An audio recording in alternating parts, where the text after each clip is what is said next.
안녕하세요. 마마송송입니다.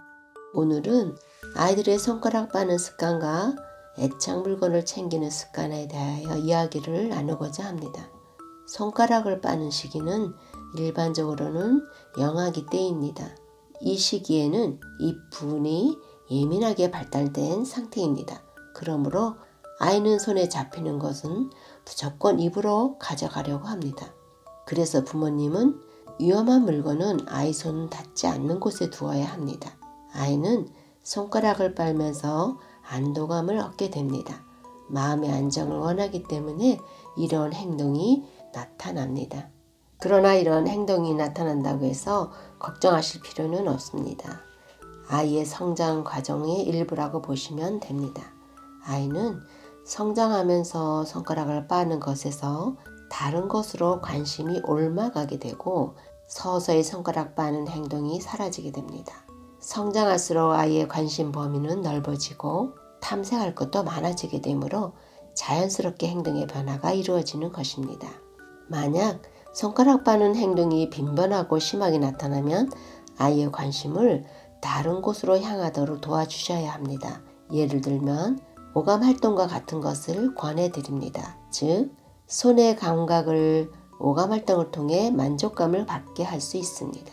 간혹 유아기가 되어서도 손가락이 입으로 가는 행동을 보이는 경우도 있습니다. 그렇다고 아이를 야단치거나 나무라면 아이는 스트레스를 받게 됩니다. 그런 경우에는 아이가 다른 것으로 관심을 가지도록 자연스럽게 유도해 주시면 됩니다. 아이가 흥미를 가져볼 만한 놀이를 제공하거나 손가락 등을 활용하는 감각적인 자극을 느낄 수 있는 활동을 하도록 합니다. 예를 들면 아이들은 다양한 색으로 된 점토로 만들게 하는 것도 좋아하고 블록 끼우기도 좋아합니다. 아이와의 스킨십도 아이에게 안정적인 마음을 주기 때문에 좋은 방법입니다. 다음은 애착 물건 챙기는 행동에 대해 알아볼까요?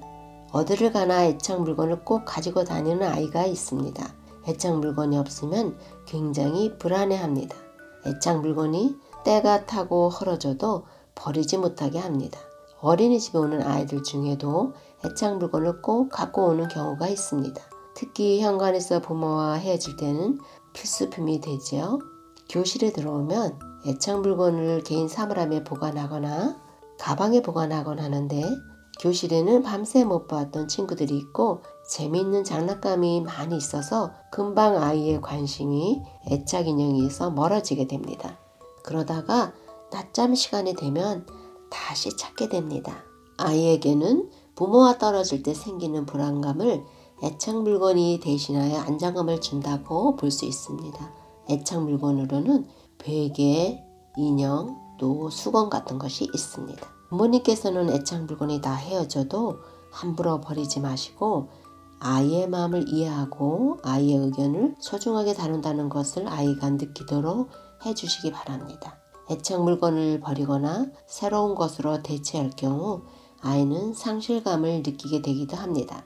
그렇기 때문에 이런 시기에는 부모님들의 관심으로 아이의 의견을 지지해 주시면 됩니다. 아이는 부모와 잘 떨어지기 위하여 또 독립적으로 서기 위해서 스스로 마음의 준비를 하고 있기 때문입니다. 아마 당분간은 애착 물건이 필요하지만 시간이 흐르면 그러한 것에서 자유롭게 되고 아이의 독립심은 성장할 것입니다.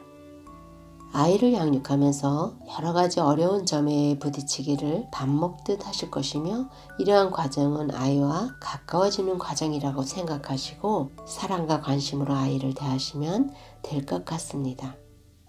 오늘도 양육으로 애쓰시는 부모님께 도움이 된 시간이기를 바랍니다. 늘 행복하세요. 마마송송이었습니다.